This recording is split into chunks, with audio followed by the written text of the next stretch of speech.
But welcome to the office hours. We've got a late substitution. Unfortunately, Ryan couldn't make it, and he handed everything over to Mike Burgee. So Mike's going to take us through the whole process. But you know, I think that's one of the powerful things of FileMaker too, that it's so easy. I talk to folks about this all the time. They want me to do analysis on database, and they, well, can you support our system, and the whole thing.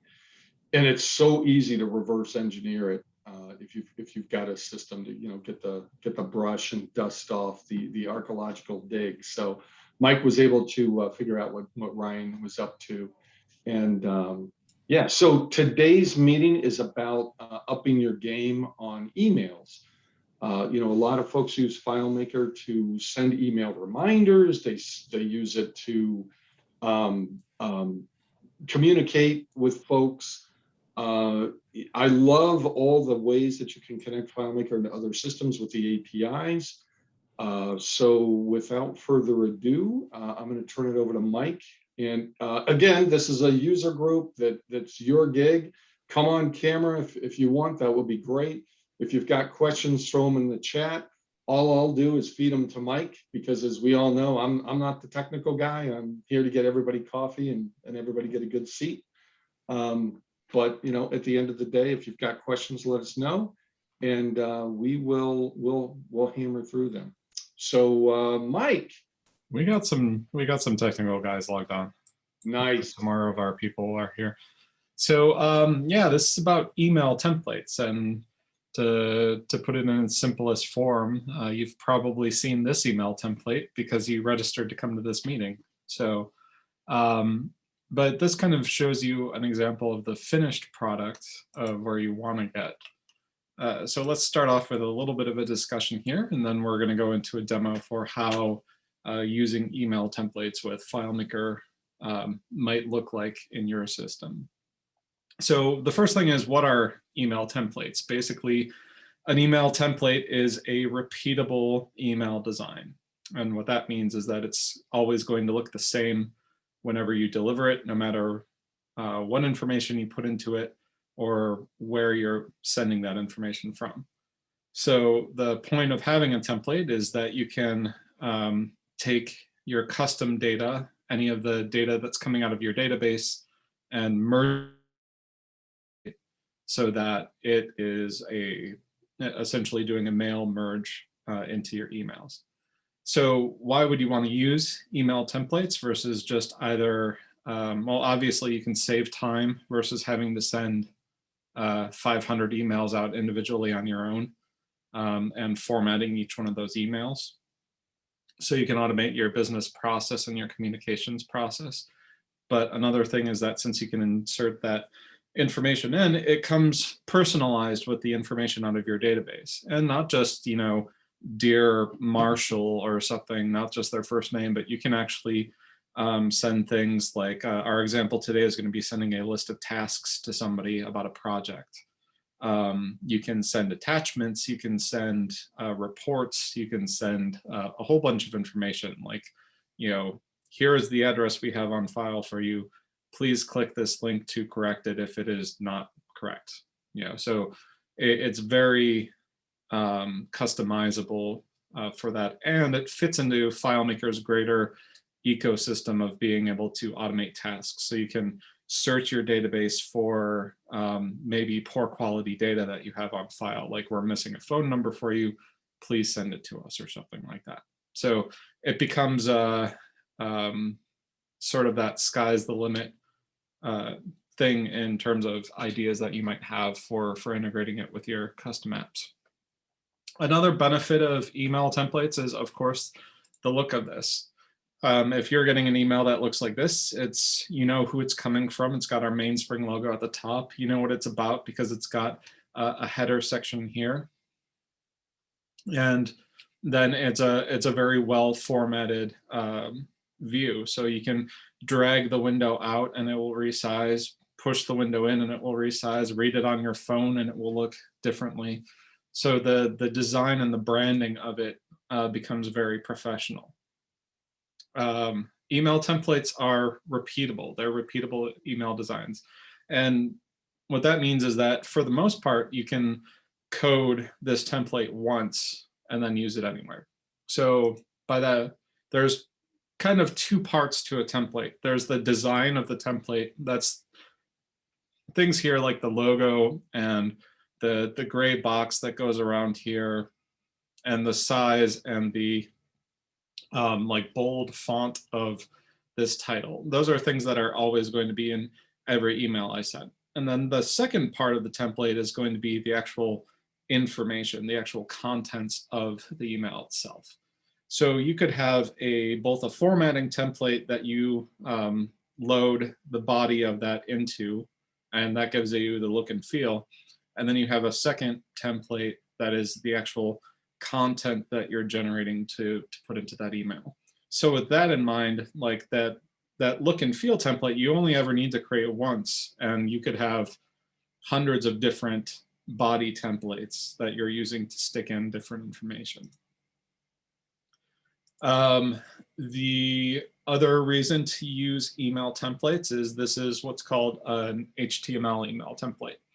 Now, if you get a plain text template, which if you just open up a new email with completely plain text and start typing in it, it's really hard for to make that interactive. It's not really interactive at all. It's just a message that somebody's going to read. But with HTML email, you can start adding things like this link right here where you can click and register. You can add images. You can add some of the styling that's around here. So the HTML email templates become interactive. And you can, in our example today, I'll show you that you can even stick in links that take you back to FileMaker to pull up records as well. And then the last part is tracking. With plain text emails, the only thing you're really able to track are some basic header information, like getting a read receipt back, maybe, depending on how you send that email out. But a lot of the CRM software solutions that are out there, Salesforce, MailChimp, and HubSpot, which is the one we use. What they do is they attach on a little chunk of JavaScript that you never see when you open up your email, but it lets us track a little bit about what's going on with that email. So if you ever look at like Constant Contact and you're like, how does Constant Contact know that this person opened up my email at this time and spent 3 minutes with it open? That's done with what are called shims. And a shim is just a little lightweight JavaScript file that's included in the email. So that's way advanced stuff down the line, but that's capable with the HTML email. And of course, it's not always reliable. Sometimes it doesn't work because different mail providers will block those things from taking place. So sometimes you'll think nobody opened up your email, but then you'll find out later that they did. So it's not an entirely reliable technology to be using. So no tinfoil hats yet, I guess. All right. So two more things to talk about before we get started on our demo here. The first up is the challenges of interacting with FileMaker. So FileMaker has a send mail script step that's in it that allows you to send an email, but unfortunately, it doesn't support HTML formatting at all.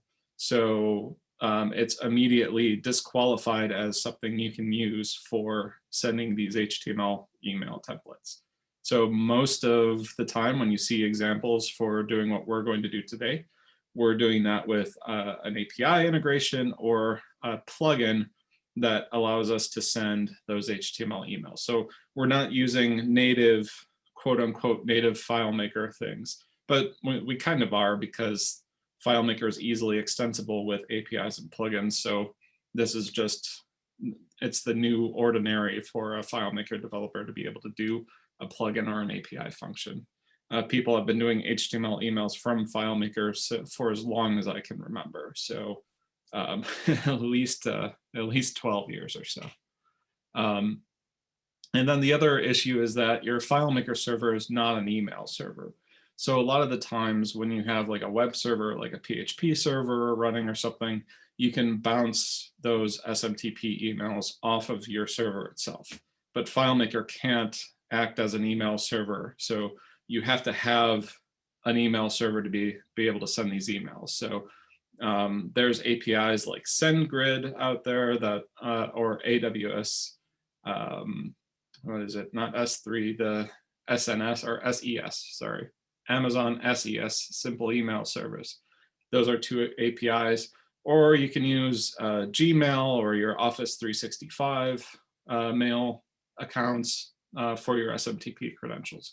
But FileMaker server itself can't send an email without connecting to an email server to send that out. So that's a couple of the challenges with just interacting with the email server, or challenges of interacting with FileMaker. And then lastly, what I want to talk about is some of the benefits of building with FileMaker as a platform for doing this type of email management. Obviously, the first thing is that FileMaker is a database-driven application, so it's very easy to be able to take your data out of your database and generate hundreds or thousands, tens of thousands of emails from FileMaker that are all individually customized, and that's really robust. It's hard to do in other systems, like for Constant Contact. You're very limited in the number of fields that you can work with. So it's not so easy to go upload a list to Constant Contact and then try to slice or filter that list, or figure out information that you might not even have in there because it's in a different disparate system. So building it on FileMaker allows you all of the robust capabilities of FileMaker. Email is just another extension of that. FileMaker can follow that build once, use anywhere logic. So you can set up your email script to like accept a template ID. You can just pass some parameters to an email script that just takes that and turns it into an email for you. So you can build that script once, and then you can start using it throughout hundreds of different places in your systems to send those alerts. Some of the more recent advances of FileMaker make it easier to make those API calls to those email programs. So I remember, a decade ago, nobody was using APIs to send emails out of FileMaker. They were all using plugins. So they would use a plugin like Base Elements plugin or something like that, or a 360works email plugin to be able to send email to an HTML email to an SMTP account. But nowadays, it's super easy to just make your API calls directly with insert from URL. So you don't really need those plugins anymore. And that eliminates a point of failure. So, maybe you upgrade your FileMaker server and your plugin's out of date, so suddenly your emails stop working. So you can remove that plugin dependency and use something like an API. And APIs, stuff like SendGrid, it's super, super cheap. Like they have a free tier that allows you to send something like 1,000 emails a month for free. And then, the next tier up is like 10,000 emails for $25 a month or something. So we're not talking about super expensive things here. And then FileMaker as well, you can send attachments as part of those SMTP emails. So that lets you do things like generate a report and send a report as an attachment. And then with FileMaker Server, you can also automate the sending of those emails through scheduled scripts and perform script on server. So like I can instruct my server to send those emails out while I go and do something else in my FileMaker Pro context. Or I can create a schedule that runs every morning at 6 a.m. that gathers and sends out the reports for the day. So since FileMaker Server has that scheduling ability built into it, you don't have to come up with any super complicated schedule things. It's very, and you can custom develop your own scheduling system. So you would just make a table of emails that are queued up and then put a timestamp in there and then have a script that runs and checks to see which emails are ready and send that out. All right, so that's really what I wanted to talk about to kind of set up what we're going to look at next. So all of that in thinking of the context of this email template that you've received over the next couple months. So let's stop for the poll. And does anybody have any questions they'd like to ask? I'm on mute. I'm on mute. We got one from Denise that says, I have an email server that uses Smarter Mail, which has problems. Is there a better email server? I have never heard of Smarter Mail, so I'm guessing the answer to that question is yes. But Filemaker, it works with a variety. I mean, what you're talking about doesn't necessarily mean you have to use Office 365 or you have to use. Yeah. I mean, it's pretty ubiquitous. Like, what am I looking at for an email server to be able to take advantage of this? I mean, it depends on if you want to do the API side. Let me open up SendGrid here and kind of show you what that looks like.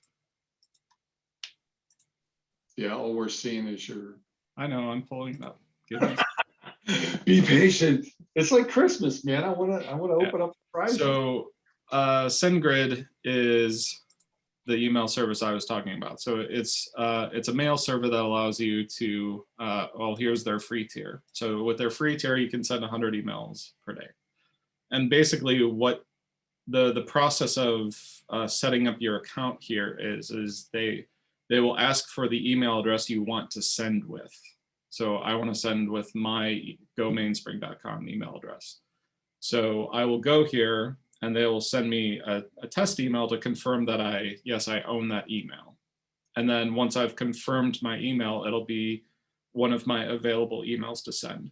And then I'll make an API call through FileMaker that uses my API credentials from SendGrid to send email as if it was coming from me, but I don't need my own email server and I don't need to use my own Office 365 solution or my Office 365 server. So you don't really need an email server if you just want to be able to like send emails from an email address. A lot of organizations though, they want some sort of shared email box that people can check and receive replies to. So if somebody responds, you want to know where that goes to, and you don't want one person being responsible for that. So they'll set up something like alerts@gomainspring.com, or for our support desk, answers@gomainspring.com. Everybody on my team has access to, well, our answers board is a little different because it flows into our software, but you know, it's that concept of it doesn't really matter if it's an Office 365 account. Office 365 comes with SMTP credentials that you can use to send mail if you want to, but you can also use SendGrid while still retaining Office 365 as your mail server. So the original question of like, is there something better than sender mail? Then maybe there is. Like it depends on, like, I don't even know what it is though. So I can't even say Smarter Mail, sorry.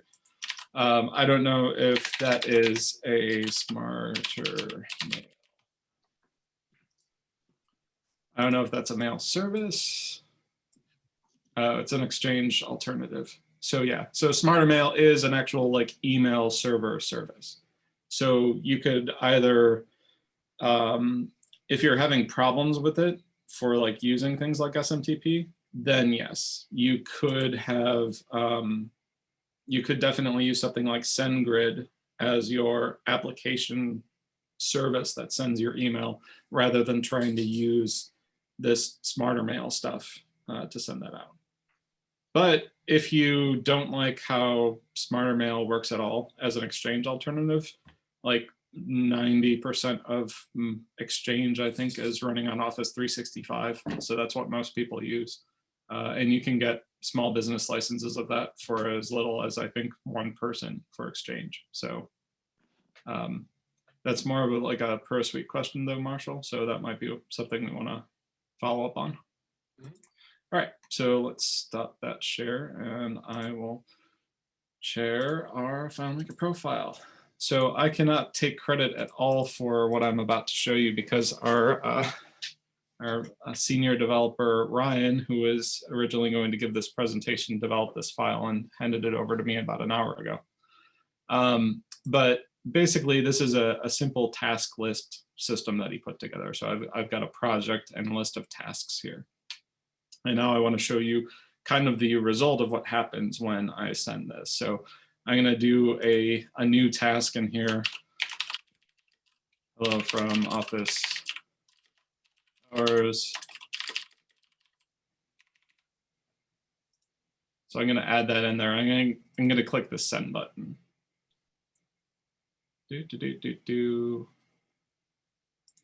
And I believe that's done.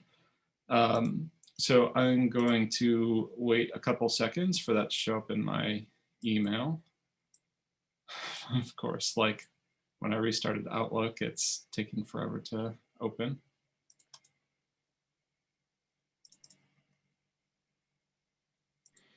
I forgot to put the incense to the demo gods, so they all right, so I will share. All right, here's our email that came out of it. So Ryan dug up this email template and then included a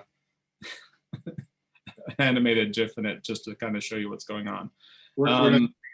But if you look down here at the bottom of this, we have our hello from office hours. This is a test. So that was instant communication. Oh, I need to resume my share, don't I? Yeah. I was going to say, we don't see that.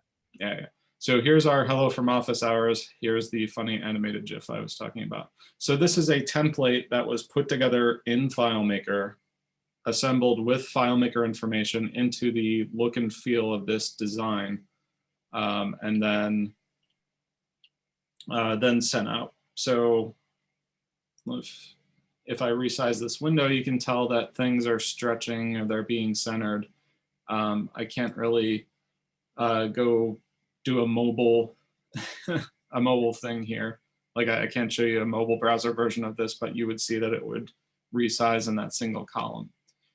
So basically, like from the FileMaker perspective, like everything I'm highlighting here was coming out of that list of tasks.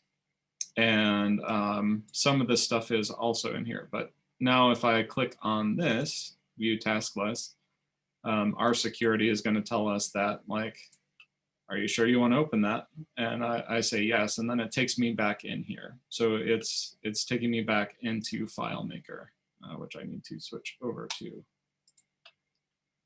All right. So how does that happen, so to speak? Well, the first step is to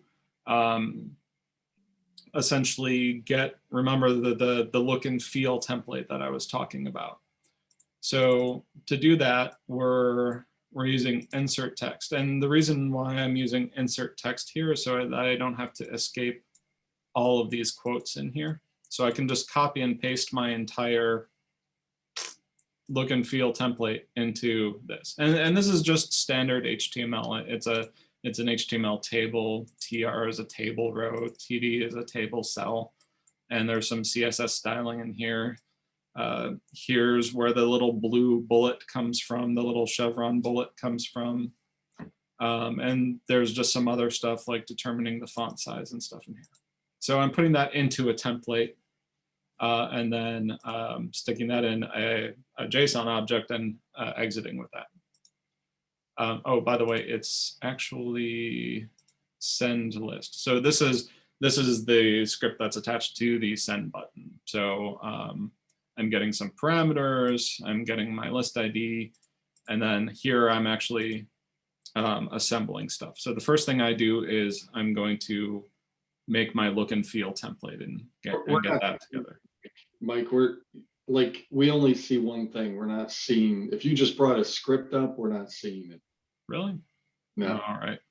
So maybe it's. Yeah, I'm just going to share the whole screen. Yeah. There we go.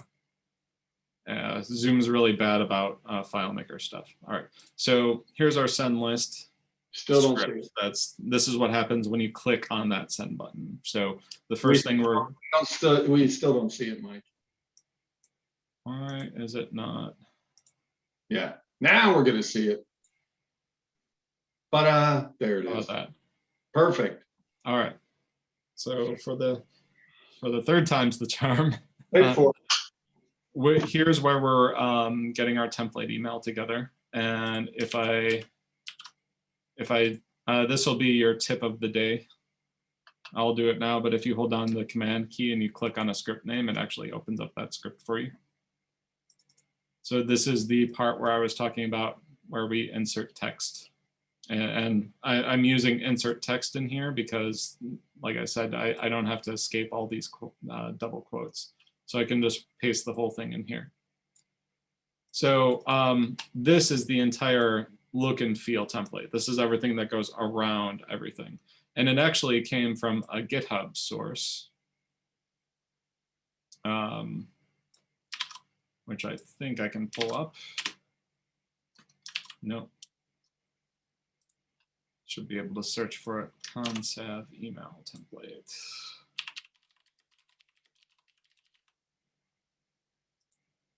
Yep, there you go. So if you want the source of that, paste that in the chat window for you. So this kind of looks familiar, right? This is the email we put together. We had our logo up at the top. We had an animated GIF file right here, a link to go back, a list, and then some icons at the bottom. So the first thing we're going to do is we're going to get that outer wrapper template together. Then we're going to generate our list right here, task item email template. So this is our content template. Remember, I was talking about two templates, the look and the feel template, that's the one that wraps around everything, and then the actual template for the content we're looking at. So this is the content template right here. So this is the one where it's just a row of information. TR is table row, and then you've got some cells inside of that row. And like there's our chevron right there. So after you've got those two template objects, now we can generate the body of our email from the data in our system. And that's what this script does. So I'm not going to like deep dive into this about what everything does, but you can kind of see how it works. So basically the concept is you gather your data up. So we're gathering data using the execute SQL function.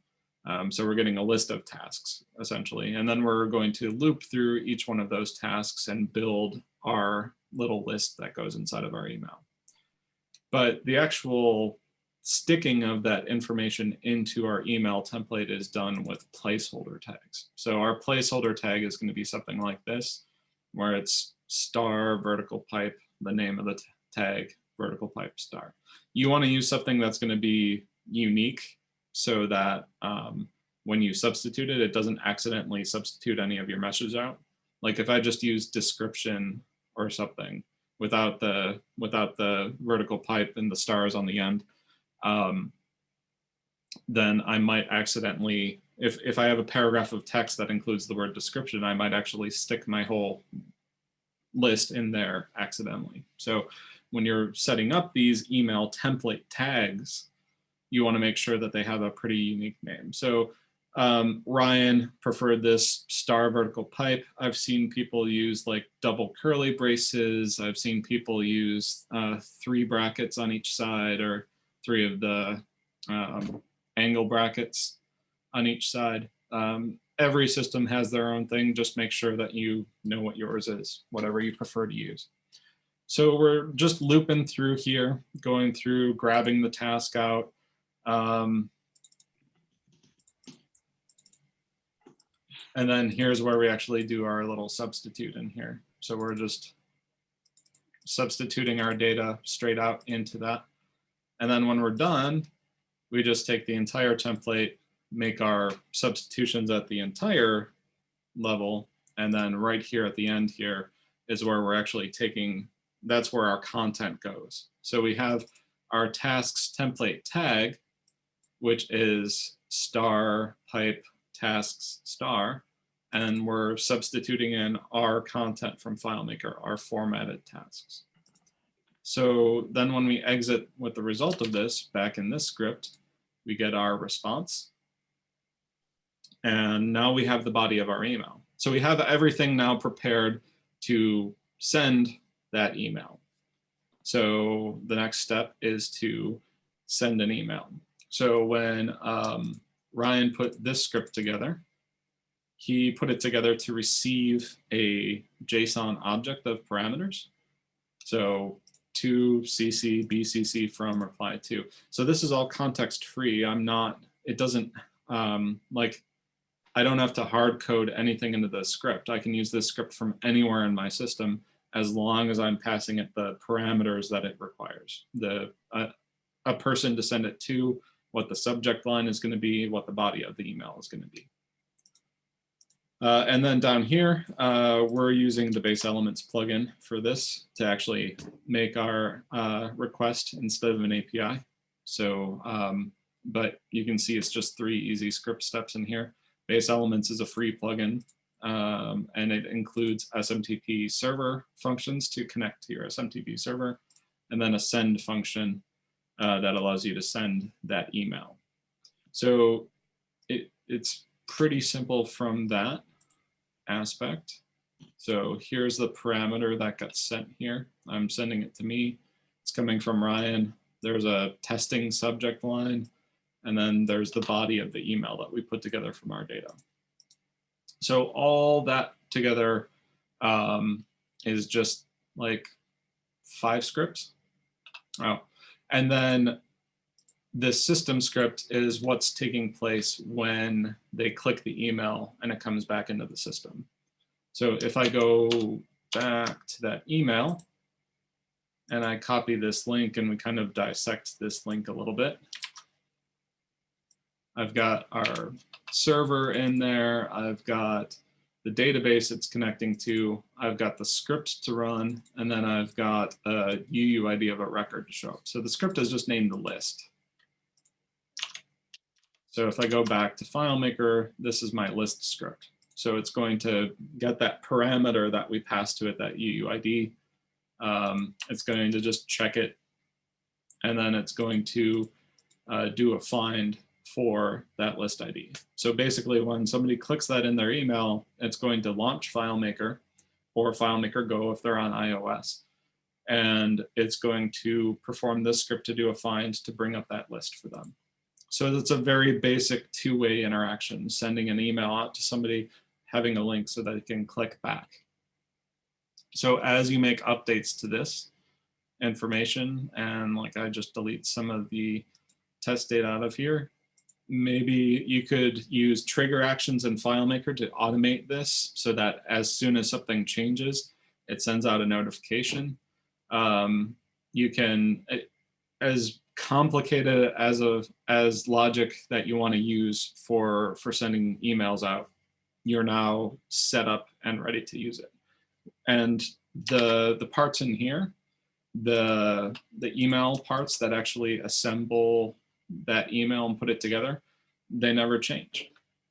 Maybe the generate email body changes slightly if you're going to use different body templates. So like this one is a list of tasks. You might also have a project status update.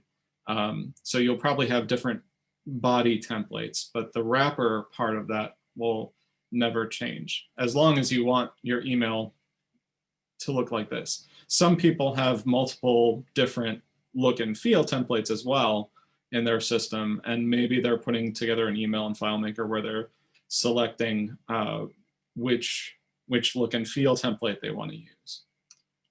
We've built systems where people are putting in their own templates for the body. So you have a table that represents your body templates, and then people can write their own substitute tags and then click what field they want to substitute in there. That was something we did for a client called Lead Vantage, who used FileMaker to send out class emails for all their class details for enrollments. And they had a couple hundred students at a time they would send those out to. All right. So yeah, so maybe I'll send this again and you'll see that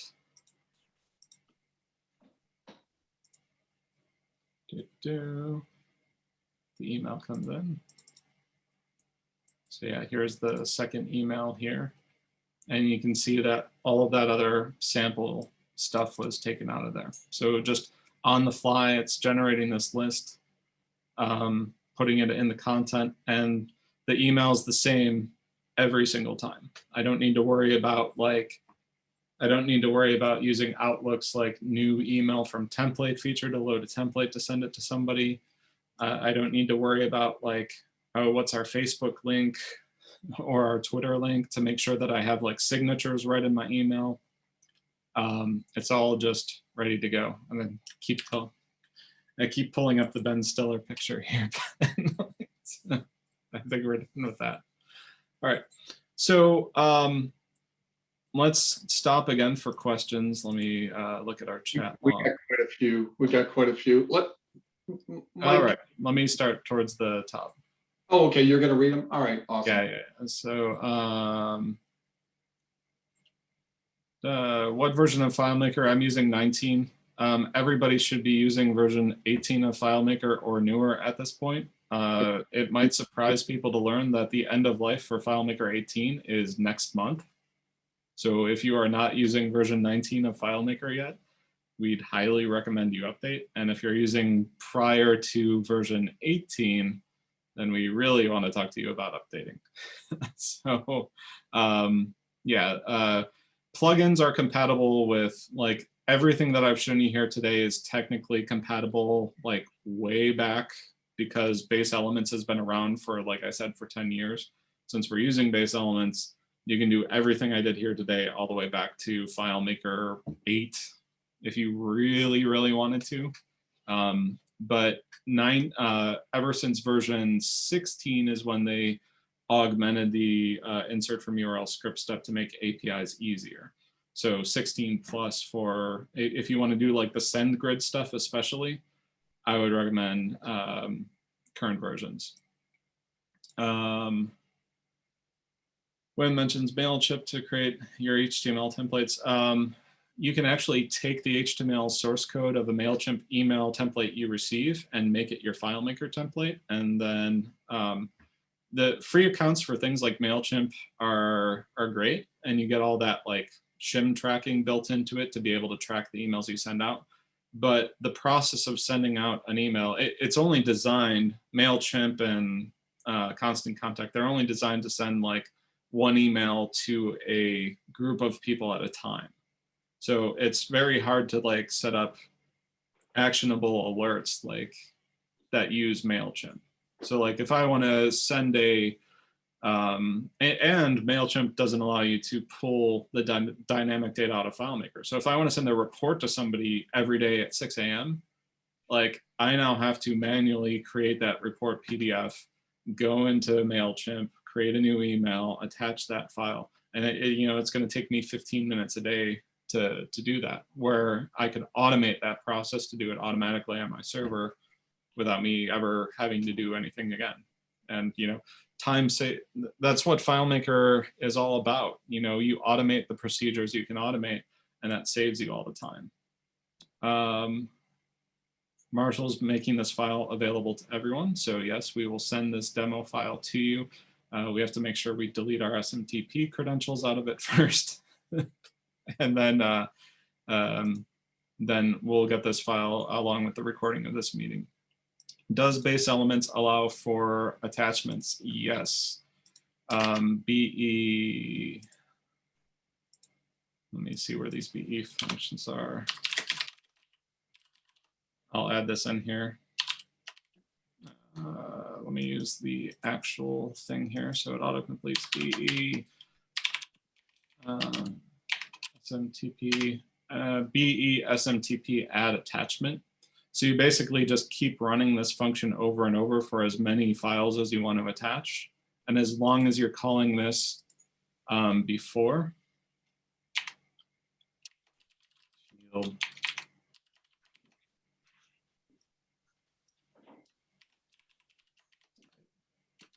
So you need to place this before SMTP send. So basically, when you create an SMTP server, like that opens up your new connection, and then you can keep adding attachments until you send the email. So it's kind of like you have like a draft open when you connect to the server, and then you can add attachments to that draft, and then finally do the send. And I think the BE-SMTP send function actually supports attachments as well. So you don't have to do it separately, but I always do.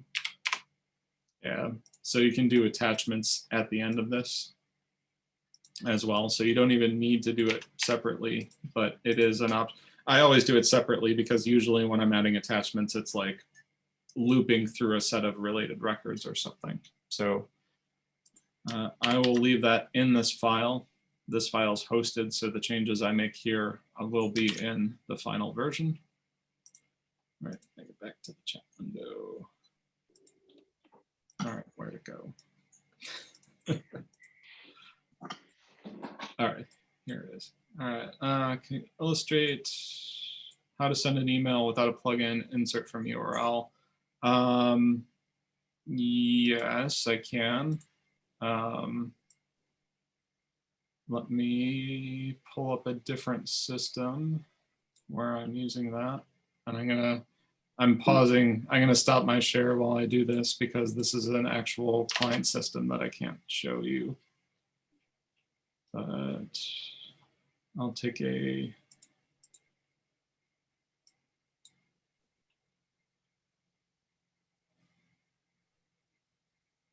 oh, no, sorry. That was not there. Let me see if I've got that SendGrid file in my password. Oh yeah, I do. Hold on, different file.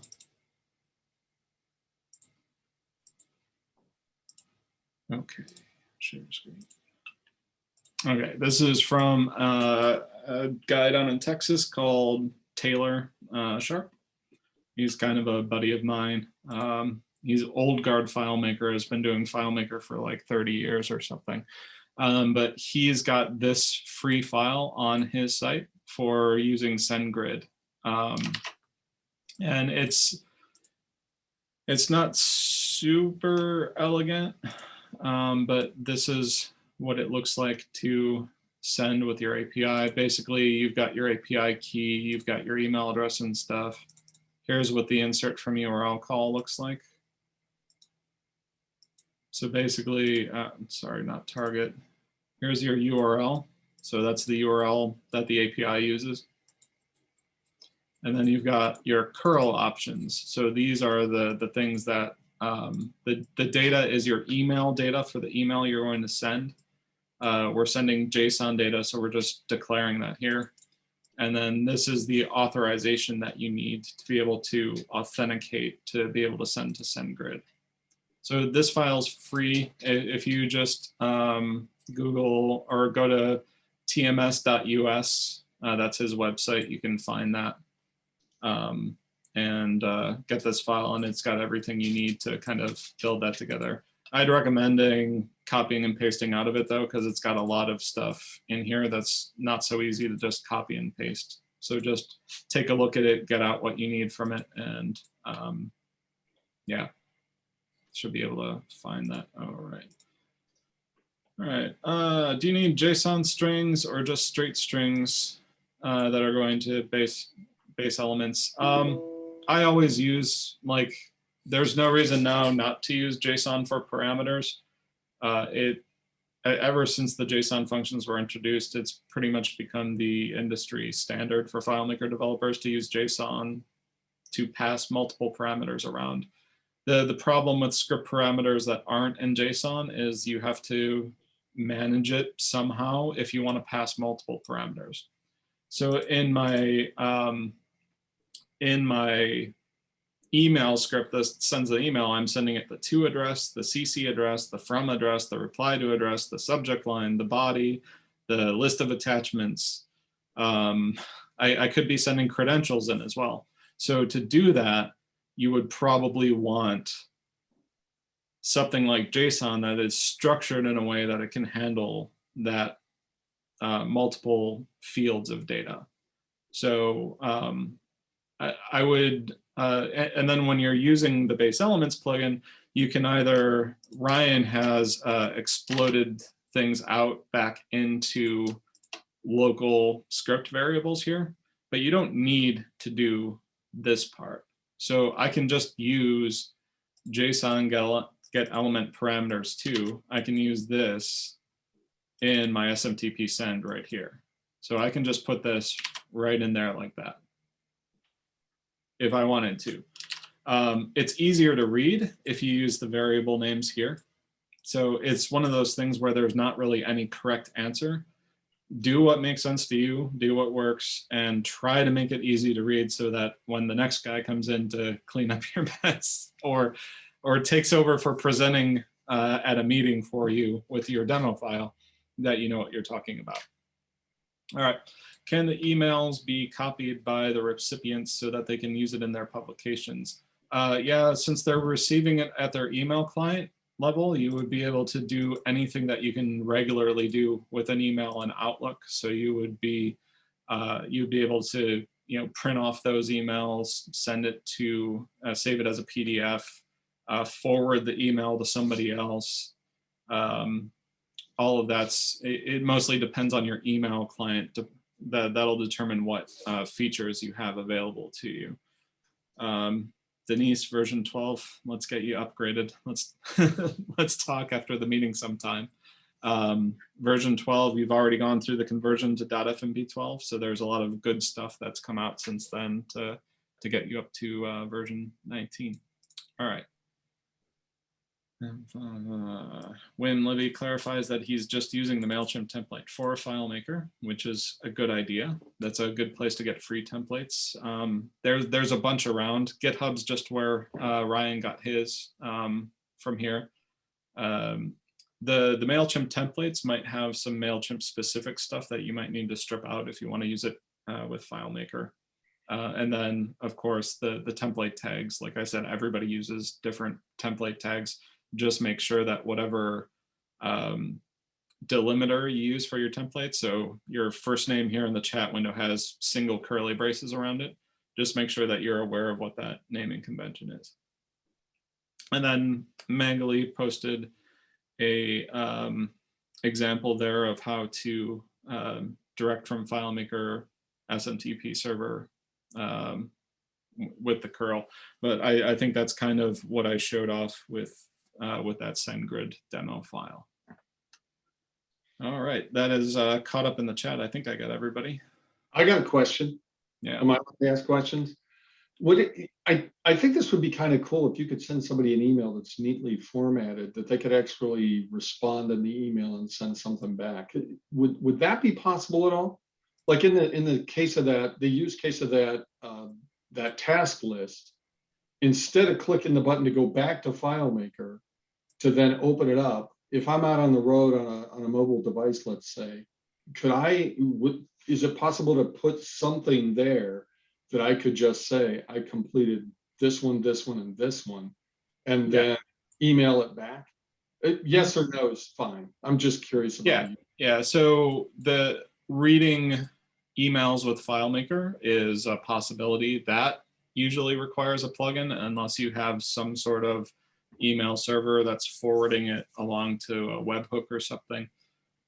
There's a ton of stuff you can do with this. I mean, really, if you can think about what you want to do, like something like an idea like that, we can come up with a way to do it. Well, what a great tagline. If you can think it, we can do it. Is that a Disney tagline? I think somebody has that.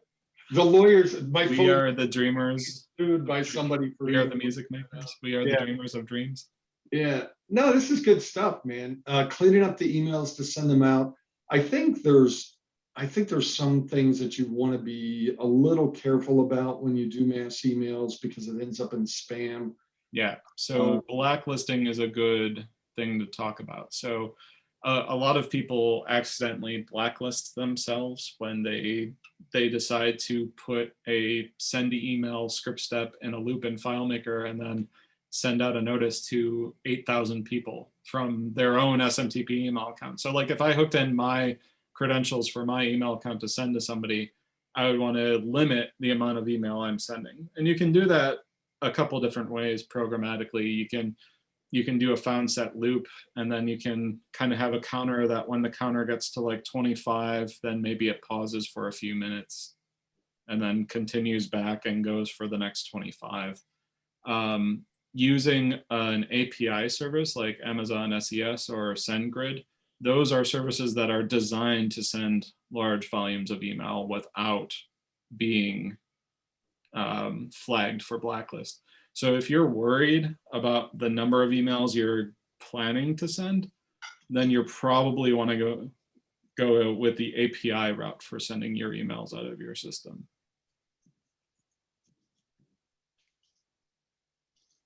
Once you get on a blacklist, there's like a super complicated delisting process because there's a bunch of different blacklists all around, and sometimes you have to pay them a fee, and then other blacklists will see that you're on a blacklist and then add you to their blacklist. It's just a huge mess. So yeah, I would say if you're sending any more than 25 emails at a time, like per script, like if you call a script and it has to send more than 25 emails at a time, think about doing it through the APIs.